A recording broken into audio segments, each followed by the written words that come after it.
Hindi pa man nagsisimula ang kampanya para sa midterm elections, ay marami na sa ating mga kababayan sa iba't ibang bahagi ng bansa ang nagbigay ng kanilang suporta sa spiritual leader at founder ng Kingdom of Jesus Christ o KOJC na si Pastor Apollo C. Quiboloy. Kasunod ito sa pagtakbo ni Pastor Quiboloy sa nalalapit na national at local election sa buwan ng Mayo bilang senador.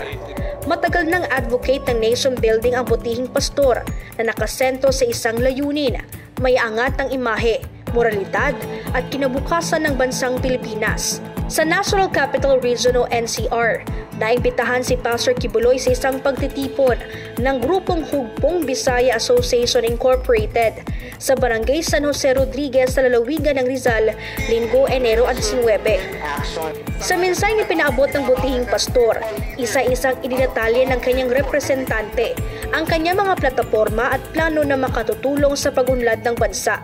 Kabilang na riyan ang pagsulong nito sa zero corruption, muling pagbuhay sa death penalty laban sa mga tiwali o korap na mga opisyal ng gobyerno.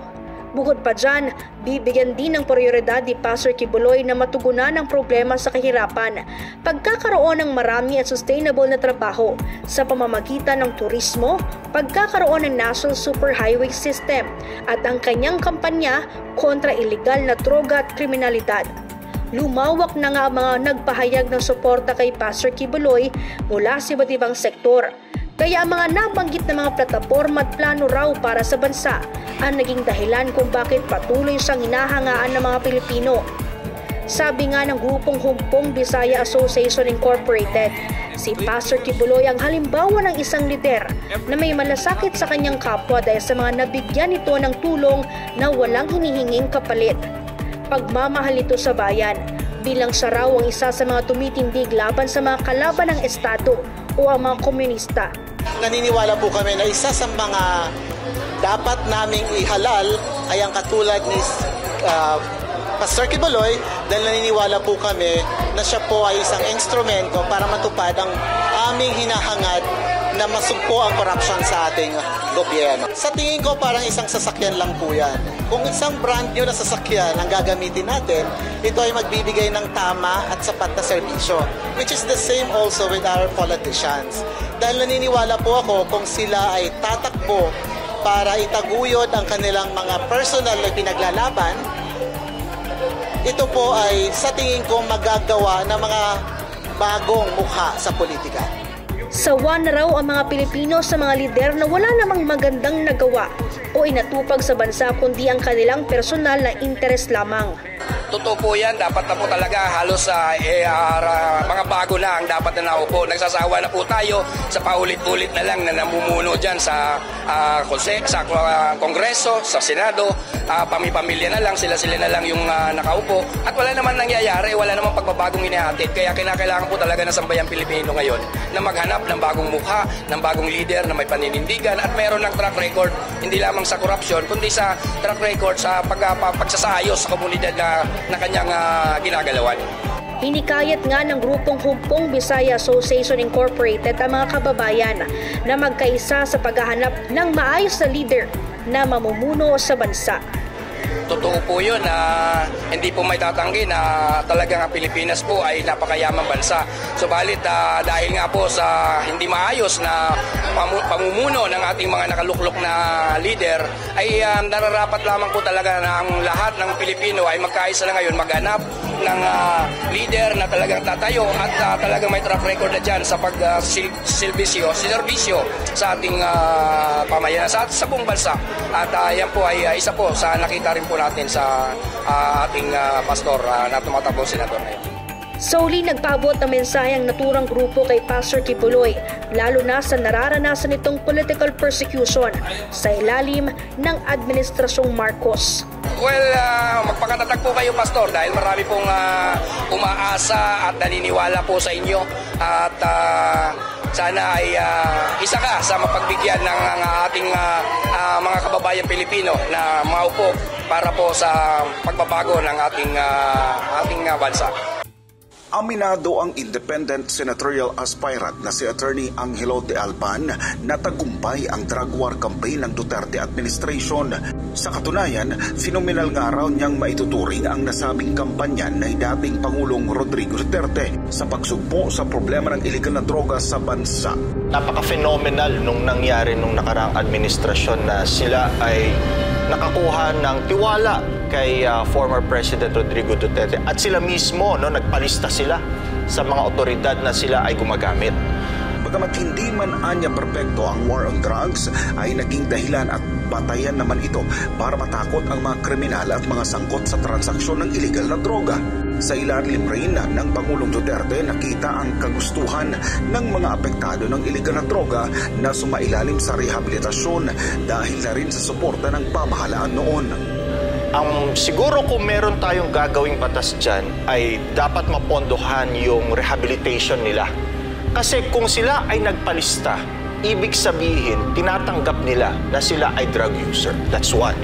Acceptance is the key. Second, anytime gusto nila magpa-rehab, so dapat pondohan natin yung any effort to rehabilitate them. Kasi kung sila na mismo gusto nila yan, bakit hindi natin suportahan sila? Sila ay kapwa-tao natin. Bukod kay De Alban, pabor rin ang senatorial aspirant na si dating Defense Secretary Norberto Gonzales sa paraan ng pagsugpo sa paglaganap ng iligal na droga sa bansa sa ilalim ng Administrasyong Duterte. Pero talagang phenomenal ang nangyari ng panahon ni President Duterte. Na lahat ng gumagamit ng droga, kinabahan at naghangad na pumunta sa mga pulis. At daan-daang libo ang nakita natin ang talagang naglabasan. Yun sa akin, phenomenal yun na epekto ng war on drugs. May mga sinasabing abuso. Pero very important sa atin that for the first time in the nation's history, na halos lahat na gumagamit ng droga lumabas. Parehong sumalang sa ikalawang episode ng senatorial interview Karapat-Dapat Ka Ba program ng SMNI, sina Attorney De Alban at former Defense Chief Gonzales. Sunod-sunod ang isinagawang operasyon ng Region 3 Philippine Drug Enforcement Agency o PDEA na nagresulta sa pagkahuli ng mga sospek at pagbuwag ng isang drug den.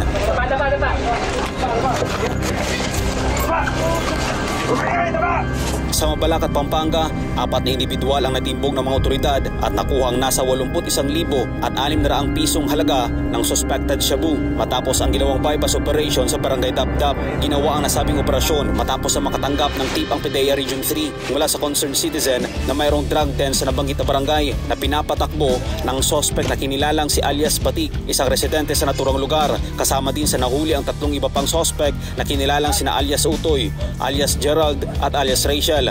Sa kabuuan, na-recover ng mga otoridad ang 10 plastic sachets na may lamang pinaghihinalaang shabu na may bigat na abot sa humigit kumulang 12 gramo ng shabu na nagkakahalaga ng 81,600 piso, sari-saring drug paraphernalia at ang bypass money. Samantala sa Angeles, Pampanga naman, isang drug den ang ipinasara ng PDEA Region 3 at arestado ang 5 drug suspect sa ginawang bypass operation sa barangay sa Palibutad. Umabot naman sa 10 gramo ng meth o shabu na may halagang 68,000 piso at sari-saring drug paraphernalia na nakumpiska ng PDEA, kabilang na ang bypass money. Kasong paglabag sa Republic Act 9165 o Comprehensive Dangerous Drugs Act of 2002 ang isasampa laban sa mga nahuling suspect.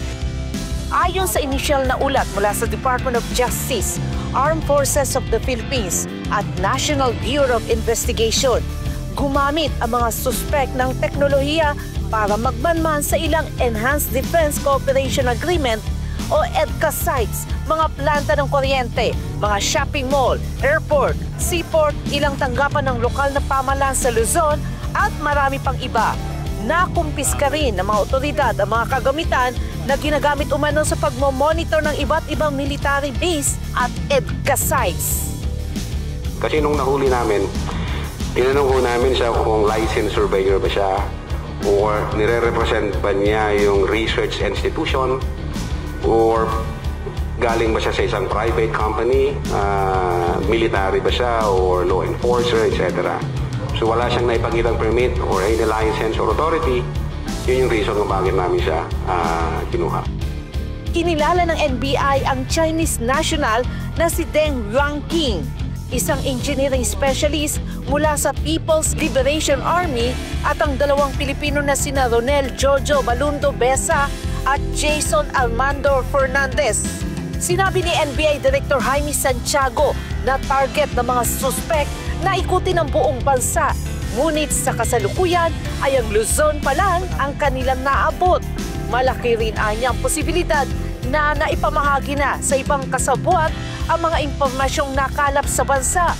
Ngunit hindi pa direktang itinuturo kung may kinalaman ng gobyerno ng China sa insidente. Sabi din ni Director Santiago, real-time umano ang pagpapadala ng mga nakalap na impormasyon sa China. Real-time kinematics and global navigation satellite system. Kaya possibly na-transmit na nila on real time.